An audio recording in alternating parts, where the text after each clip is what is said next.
Israel's Chief of Staff, General Aviv Kohavi, met with his U.S. counterparts in Washington and delivered a warning about re-entering the Iranian nuclear deal. Back in Tehran, Iran announced the results of the election for its new president, Ebrahim Raisi. Many believe the election of Raisi sends an ominous signal to Israel, the region, and the world. As Iran's supreme leader Ali Khamenei boasted how the Iranian nation fulfilled its democratic responsibilities, many others called the election a sham. They didn't even put up the facade of democracy. It was a one-man race.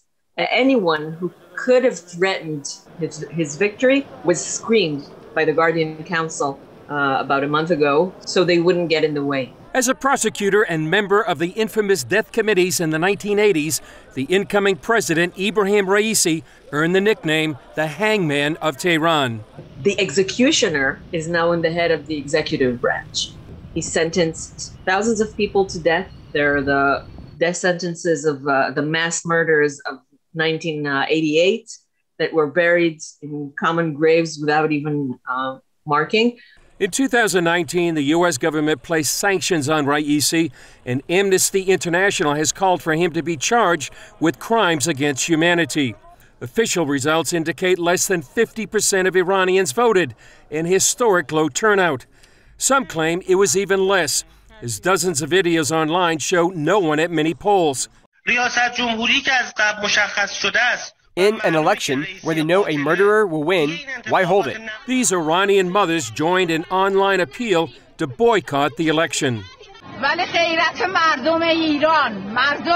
Dear brave Iranians, don't vote in these elections. We have been voting for 40 years.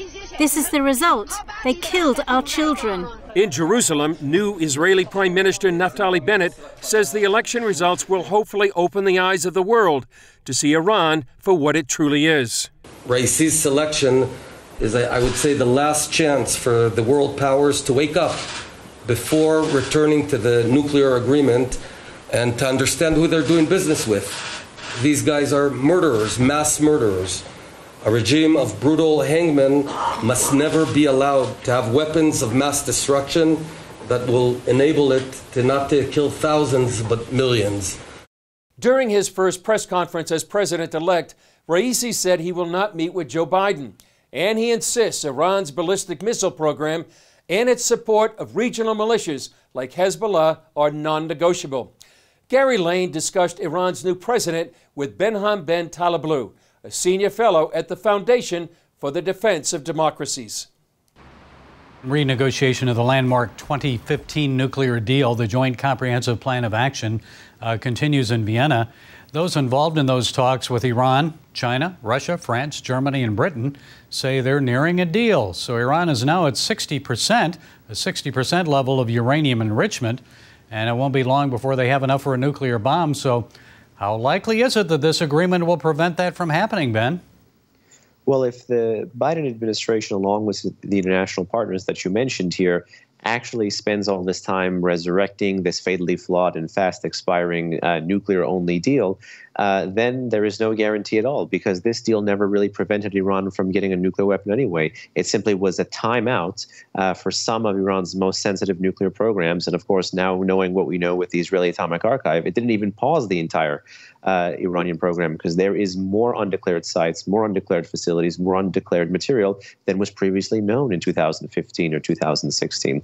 So there is very little strategic utility, in my view, in spending all this time, all this capital, resurrecting a deal that is so fatally flawed. And you can see the proof in the pudding. It's not just me telling you. The hard right flank in Iran that Raisi is from, many of them actually covet this deal now. Raisi is talking about, at least during the presidential debates, he talked about being a better enforcer of the JCPOA. And his first press conference after getting elected, or after getting selected, I should say, was about not extending it, not making it longer and stronger and broader like the Biden team wants. So in many ways, spending all this time, energy, and capital, particularly while the Iranian people are suffering, and particularly when the regime feels so comfortable putting a mass murderer at the helm, is not wise. So full steam ahead towards nuclear development. What might this new hardline president then and a potential renegotiated nuclear deal with Iran mean for Israel and the United States? Well, when it comes to the foreign and security policy, it's really more a question of volume. It's not like he's going to be able to change the trajectory overnight, nor does he even intend to, but he can make a bad situation even worse. The Iranian supreme leader gives guidelines, goalposts, policy end states, directions, and red lines. But really, there is a certain measure of latitude afforded to each president. So you could probably expect to see a lot of the same regional escalation and a lot of the same regional worries that the U.S. force posture is going to have in places like Iraq, in places like the Persian Gulf, that the Israelis are going to have to continue to deal with this situation where the Iranians are trying to amass more and more militias and men on Israel's borders, north and south, of course, and arming them, training them, equipping them. So the situation, even from the non-nuclear perspective, is not good in the short term. And even more cyber warfare here. I understand that Iran says the United States acted to shut down some of their news sites.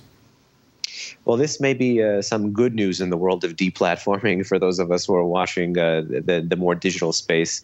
There are entities, as you know, that take advantage of the fact that they have a .com domain. The U.S. government has broad authority, of course, to rid some of these entities that may be pressing for incitement or supporting terror or be connected to state sponsors of terrorism. Press TV is one good example of a website that was recently removed from the .com, according to the recent press release from the USG.